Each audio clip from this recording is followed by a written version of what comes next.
Welcome to Insight Marketing Success, the podcast where marketing knowledge meets real-world experience, from vision to execution. Hi, welcome to IMS, Insight Marketing Success. Today we have Daliah Saper. Daliah, very nice to meet you. I had the opportunity to meet you before, but for our audience, let us know who you are. Well, thanks for having me on your show, Ricardo. As you said, my name is Daliah Saper. I am an intellectual property, media, entertainment, and business attorney based out of Chicago, Illinois.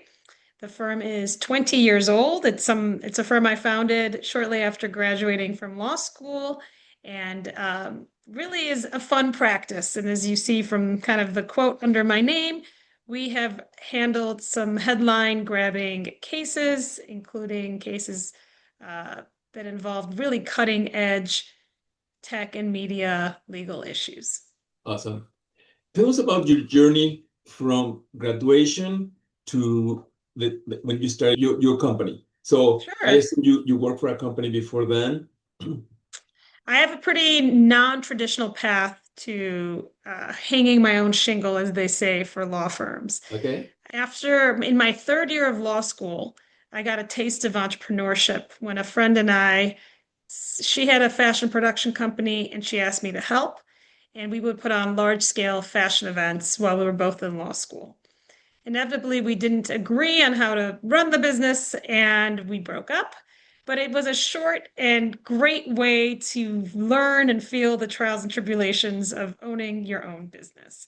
So when I graduated, I still had that itch, but I was still too green to really start my own firm completely right out of law school. And so I accepted a position with another lawyer who was working for himself, but practicing law in the areas of law that I was interested in, trademarks, business disputes, litigation, as opposed to areas of law I'm not that interested in, personal injury, insurance defense, family law. And I really did that also for a short amount of time. I think I started shortly after passing the bar exam in November, and I quit to start Saper Law in June of 2005.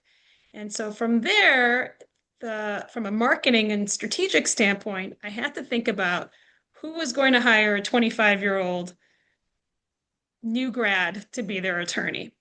And that's when I said, look, I am best suited to tackle legal issues that no one else has tackled yet as it relates to media and social media.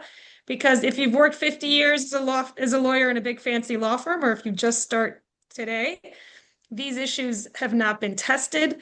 And so there's no real advantage. On the contrary, someone who's actively using and engaging with these new platforms might be the better lawyer for you. And so that's how I embarked on starting the firm.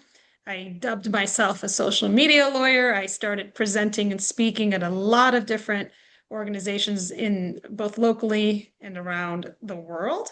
And over time, slowly but surely, the firm is small, but has grown to accept really interesting cases and handle cases that other firms might decline. Awesome. So it was a strategic approach that you thought from that beginning. Okay, new people, because this is new Facebook and the issues that were going to be coming with privacy and so forth, were going to be some new, right? This is social media, which is a new era. So exactly, right. Okay. So, I mean, I was, one of my favorite memories is being on a panel in China and being asked about the legal implications of social media, and the lawyer next to me, much more seasoned, didn't really even know the mechanics of a Facebook account. Kind of like I am with some of the features of Snapchat that my 16-year-old uses, because Yes. we do age out of some of the latest and greatest. It helps to have both younger kids who are clerking for me and then my own daughter. But at the time, I was that young kid and I was the one who was using it. And so when there was certain lingo and verbiage, I was able to speak about it from a firsthand experience, not just academically. Fantastic. All right. So great strategy, awesome approach, obviously successful for you. Let's talk about an effort that you thought it was going to pay off this way and you received this much, but you learned something. So can you remember something like that? Absolutely. I think when you're first starting, you want to be everywhere and doing all the things and you're trying to just see what sticks. And so I was spending a lot of time and energy networking and broad events, trying to shake hands and kiss as many babies as I could. And after a while, there's like the law of diminishing returns. Going to a big room of people isn't going to pay off. You need to be more focused and really determine what is the best use of my time. So I think I learned over time to be more guarded with my precious time and choose where I spend that extra time and business development time so that it has the most, I get the most bang for my buck, bang for my time. Well, thank you for being an IMS. Yeah. I appreciate that. You must think IMS is good for you. Absolutely. Yes. All right. How would you approach storytelling in your brand communication? I think that's a great question. I approach it as if I'm the one purchasing those legal services. And so rather than being yet another kind of blue chip, fancy, almost, inaccessible law firm, and you can see that from my page now, it was very much you see what you get. We're kind of like your friend. We're a lawyer, but we're also your friends. And so the branding is, we will answer the phone. Give us a call. We have events, and over time, I can genuinely say that my clients are my friends because we've grown alongside their businesses. We've been there for their trials and tribulations.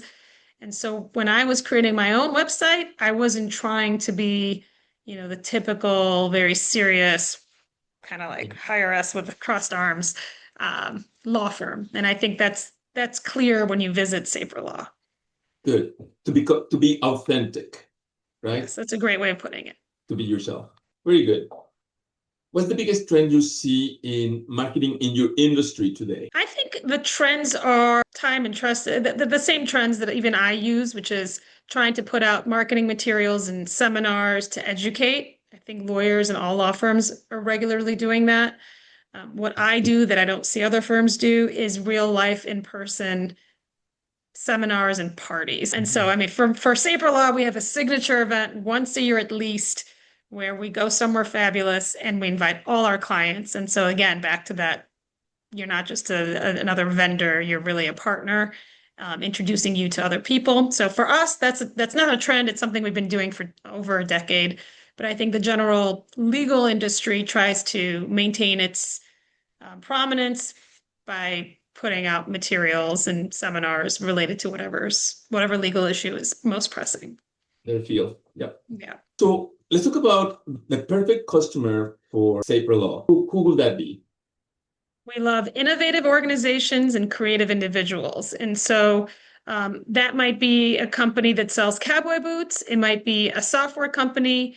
It might be a food company. We're not really siloed by industry. We're siloed. We're differentiated by issues.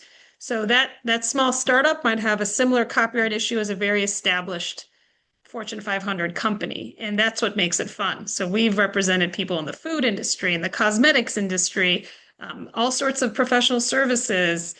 And so the perfect client is someone who's tackling business in a new and novel way, relying on the internet and new media to market its services.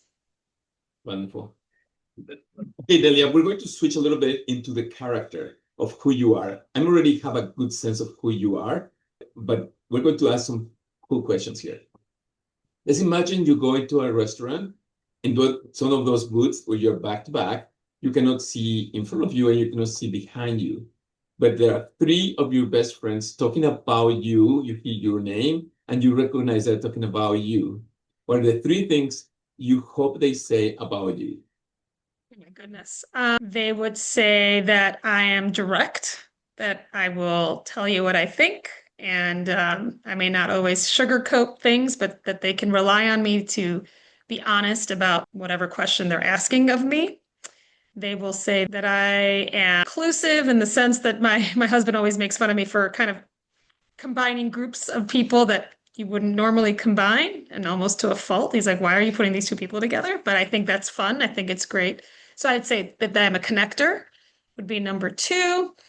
And number three, that I'm always learning and passionate about doing something new and learning about something new. I think those are the three things that come to mind. Awesome. All right. Well, you have a daughter and you're married, and you know that life is great, but at times, personal issues and professional issues can put you down. So let's assume, when things don't go as well and you are down, how do you stay grounded? What keeps you grounded? I need to be better at that for sure. I think that you do have to disconnect, and I don't do that. I know I need to do that, but I don't do it.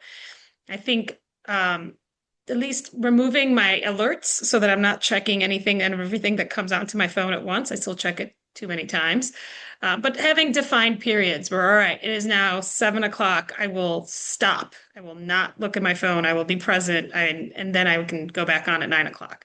So giving yourself kind of windows where, you say it's okay. There's really nothing that comes into your inbox at 8 p.m. Very few things that can't be tackled at 8 a.m. the next day. So that's one. And then also finding times for, all of these are things I practice. I preach but don't practice, but also finding time for activities that make you happy that are not just work. So I go through phases, I'm like paddle tennis and then pickleball or just an art class and just a good walk, like get up and move so that you're not just intensely stressed all day. Awesome. Fantastic. Let's assume that you can go and whisper something in your ear as soon as you graduated, because now you're wise and you have experience. What would you whisper to yourself when you just graduated? Good question.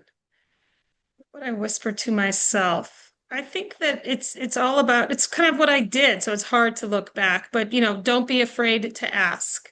Don't be afraid to get a no. If you don't ask, you won't know. You definitely will not get what you're asking for. So I would just reiterate that. That's okay. It's okay to try for something that is you may think is out of reach. You just very well might reach it. What do you want your legacy to be in a professional setting? I think it's what I have positioned myself to be, is that I was a trailblazer as it relates to novel legal issues. So whether that's, taking a catfishing case to the Illinois Supreme Court, handling revenge porn cases. Currently, I'm handling 2 doxing cases. So I think my legacy would be something along the lines of willing to take the risk of litigating novel legal issues. Daliah, it has been a pleasure having you here at IMS. Really thank you and look forward to getting to know you better. Thank you again for having me, Ricardo. All right, take care. Thanks for listening to Insight Marketing Success, where marketing knowledge meets real-world experience from vision to execution.